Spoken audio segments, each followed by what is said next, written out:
अस्सलाम वालेकुम नाज़रीन, इस एपिसोड के आगाज़ में हम देखेंगे कि जब सरहदी बाज़ार में वो ईसाई आदमी मार्कस ओलजाए का नाम लेता है तो अलाउद्दीन फ़ौरन अपना खंजर उसकी गर्दन पर रख देता है। आदमी मार्कस कहता है जी हाँ, लेकिन इसके दाखिल होने से पहले कोई और भी खेमे में दाखिल हुआ था। तो बाला खतून पूछती है वो कौन था जो ओलजाए से पहले दाखिल हुआ। ये सुनते ही मलका खतून गुस्से से भागती हुई मार्कस के पास आती है और पूछती है वो आदमी कौन था, मुझे बताओ ताकि मैं तुम्हारी जान बख्श दूं। तो मार्कस कहता है थियोदोर ताजर। और फिर मलका खतून पूछती है वो कहाँ है वो। बाला खतून मलका खतून को पकड़ती है और उसे पीछे हटाती है और कहती है मलका खतून पुरस्कून हो जाओ। और कहती है मलका खतून पुरस्कून हो जाओ, इसे छोड़ दो ताकि ये आदमी बात कर सके। और मार्कस कहता है थियोदोर ताजर का एक आर्जी घर है, हो सकता है वो वहाँ पर हो। ये सुनकर महमद आगे बढ़ता है और कहता है थियोदोर ऐसा कुछ क्यों करेगा, अहमद के साथ इसका क्या मसला होगा। तो ओरहान कहता है हम ये इससे खुद जाकर मालूम कर लेंगे महमद साहब, चलें फिर उस जगह पर चलते हैं जिसके बारे में इस आदमी ने हमें बताया है। और सब लोग उस जानब रवाना हो जाते हैं और फिर अपने घोड़ों पर सवार होते हैं और सरहदी बाजार से निकल जाते हैं। और फिर उनके जाने के बाद मलका खतून अंदर की जानब रवाना होने लगती है तो पीछे से बाला खतून कहती है मलका खतून तुमने देख लिया है ना, मेरा बेटा कातिल नहीं है, लेकिन याकूब साहब भी अपनी नजरें चुरा रहे होते हैं। मलका खतून बाला खतून से कहती है जब तक मैं कातिल को तलाश करके अपने हाथों से उसके मार न डालूं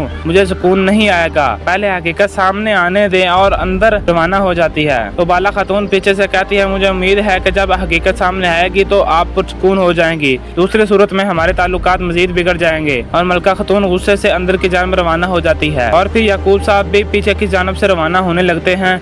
तो पीछे से अलाउद्दीन साहब कहते हैं याकूब साहब, तो याकूब साहब रुक जाते हैं। और फिर दूसरी जानब उस्मान साहब को दिखाया जाता है जो उस ताजर के जकड़े से कालीनों को निकाल कर दुकान के अंदर रख रहे होते हैं। ताजर उस्मान साहब को कुछ पानी देता है और कहता है ये लो और कुछ आराम कर लो। तो उस्मान साहब बैठ जाते हैं और पूछते हैं ये सामान कहाँ से आया था। वह ताजर कहता है ये सामान बूसा के देहात से आया है, ये थान रेशम का है, हम इसे कपड़े में बदल देते हैं। उस्मान साहब जब खाम रेशम को देखते हैं तो वो ताजर बताता है कि रेशम का म्यार एक कपड़े की कीमत का तयन करता है और जब हाथ की कढ़ाई इसके साथ शामिल हो जाती है तो इस कालीन की कीमत 10 से 20 गुना बढ़ जाती है। और फिर उस्मान साहब पूछने लग जाते हैं और ताजर को वो रेशम का कपड़ा देते हुए कहते हैं ये अच्छा है। तो वो ताजर कहता है यकीनन जी हाँ ये अच्छा है, हम यूरोप के तमाम बादशाहों तक फुरों हाकमों यहाँ तक के हर किसी के लिबास बनाते हैं। पुरसा में दौलत का असल सरचश्मा ये रेशम है। तो उस्मान साहब कहते हैं अच्छा तो ये खाम रेशम कहाँ से आती है। तो ताजर बताता है पैतरस इसके लिए बेहतरीन जगह है, आर्ली ताश में भी उम्दा रेशम तैयार की जाती है,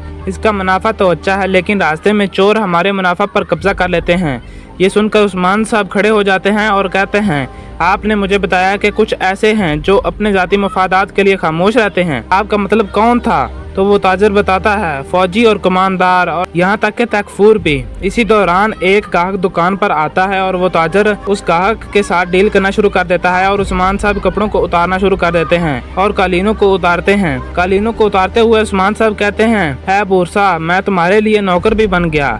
जबकि दूसरी जानब सरहदी बाजार में अलाउद्दीन और गोंजा खेमे में याकूब साहब के पास आते हैं तो याकूब साहब इन्हें दूर से ही इशारा करके रोक देते हैं और कहते हैं जो कहना है वहीं से कहो और फिर चले जाओ। तो अलाउद्दीन कहता है आपने सुन लिया कि क्या हुआ था याकूब साहब, अहमद के कत्ल से हमारा कोई ताल्लुक नहीं है। तो याकूब साहब कहते हैं ये मेरा मसला नहीं है, अगर तुम्हारे पास कहने को और कुछ नहीं है तो तुम जा सकते हो। तो गोंजा कहती है चलो अलाउद्दीन चलो चलते हैं। और गोंजा रवाना होने लगती है तो अलाउद्दीन गोंजा का बाजू पकड़ लेता है और फिर याकूब साहब से कहता है ऐसा मत करें याकूब साहब, ऐसा मत करें, अपनी नफरत और गुस्से को एक तरफ रखें और दिल से हमारी बात सुनें, आप गोंजा के बाबा हैं। यह सुनकर याकूब साहब गुस्से से खड़े होते हैं और अलाउद्दीन की जानब आते हुए पूछते हैं क्या तुम्हें अब मालूम हुआ है कि मैं इसका बाप हूँ, तुमने मेरी बेटी को मुझसे छीन लिया। और फिर गोंजा की जानब देखते हुए कहते हैं और तुमने अपने बाबा से किया हुआ वादा तोड़ दिया। तो गोंजा कहती है मैंने किसी से कोई वादा नहीं किया था बाबा। तो याकूब साहब कहते हैं तुमने मेरी जुबान की लाज नहीं रखी, मैंने तुम पर मान किया, मैंने तुम पर भरोसा किया, मैंने तुम पर भरोसा करके उनसे ये वादा किया था, मैंने अपनी बेटी की मुझसे अपने खानदान से वफादारी पर भरोसा किया, लेकिन तुम अंदर से खोखली हो चुकी हो। पर गोंजा कुछ नहीं बोलती और खामोश रहती है। और फिर अलाउद्दीन कहता है मैं यहाँ आपकी बेटी गोंजा के शौहर अलाउद्दीन की हैसियत से आया हूँ। मैं चाहता हूँ कि मेरी खतून की आंखों में गम का एक भी आंसू ना आए और वो अपने बाबा और ख़ानदान के साथ सुलह से रहे। और गोंजा रोने लग जाती है। तो याकूब साहब अलाउद्दीन की बात काट देते हैं और फिर पीछे मुड़कर कहते हैं, मैंने अपने आखिरी अल्फाज तुम्हारी खातून से कह दिए थे अलाउद्दीन, मेरी कोई बेटी नहीं है। तो गोंजा रोने लग जाती है। तो याकूब साहब कहते हैं, मेरी बेटी मर गई। जबकि गोंजा ज़ारो कतार रोने लग जाती है। गोंजा को ज़ारो कतार रोते हुए देखकर और सुनकर याकूब साहब अपने दिल पर हाथ रखते हैं। तो अलाउद्दीन गोंजा के आंसू को साफ करता है और कहता है, रो मत मेरी कली, रो मत गोंजा, रो मत। और फिर याकूब साहब से कहता है, मैं आपसे शफकत की उम्मीद लेकर आया था, लेकिन ये वाज़ेह है कि आपका दिल पत्थर की तरह सख्त हो गया है। और फिर गोंजा से कहता है, रहने दो, रहने दो, चाहे तुम्हारे खानदान वाले तुमसे पीठ फेर ले, मैं तुम्हारा खानदान बनूंगा मेरी कली। और फिर अलाउद्दीन गोंजा को लेकर खेमे से बाहर की जानब रवाना हो जाता है, जबकि याकूब साहब का दिल खून के आंसू रो रहा होता है। दूसरी जानब बूरसा के बाजार के दाखिली दरवाजे पर कुछ कमानदार दाखिल हो रहे होते हैं, जहाँ पर बहुत से लोग उनको खुश आमदीद कह रहे होते हैं। तो वो कमानदार पीछे से ही इब्राहिम साहब को अपने साथ लेकर आ रहा होता है। इब्राहिम साहब का पुरतपाक इस्तकबाल किया जा रहा होता है। तमाम लोग निहायत खुश होते हैं और इब्राहिम साहब भी अपना पुरतपाक इस्तकबाल देखकर बहुत खुश हो रहे होते हैं।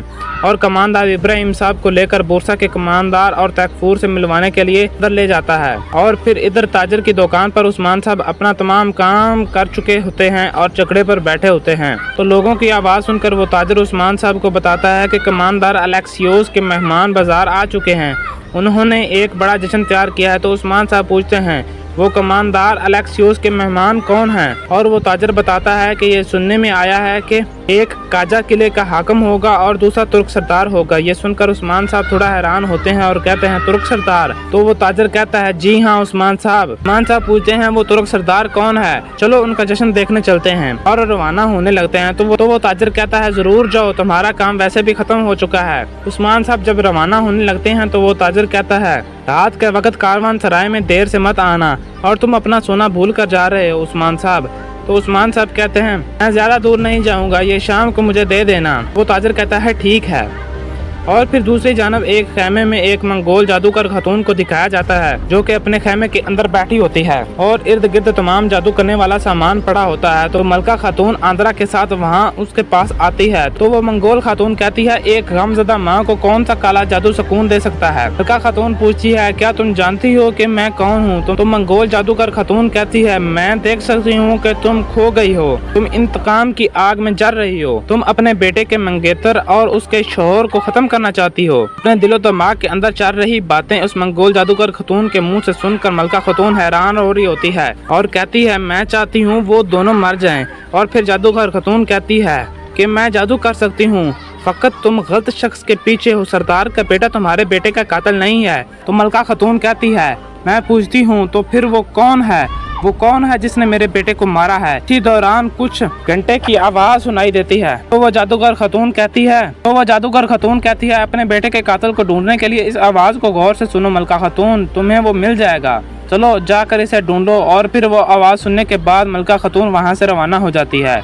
और फिर थोड़ी ही देर के बाद एक मंगोल कमांडर अपने हाथ में सोने की एक थैली लेकर उस जादूगर खतून के पास आता है और वो सोने की थैली उस जादूगर खतून की तरफ फेंकता है और कहता है, शाबाश बूढ़ी औरत शाबाश। और वो सोने के सिक्के उसकी जानब फेंक देता है और कहता है, उलझाए ने कहा है कि वो तुम्हारे साथ आगे जाकर और भी काम करेगा। और इस तरह ये तमाम मंसूबा उलझाए का होता है। इसी जगह पर एपिसोड का अख्ताम होता है। मिलते हैं जल्द अगले एपिसोड में, तब तक के लिए अल्लाह हाफिज़।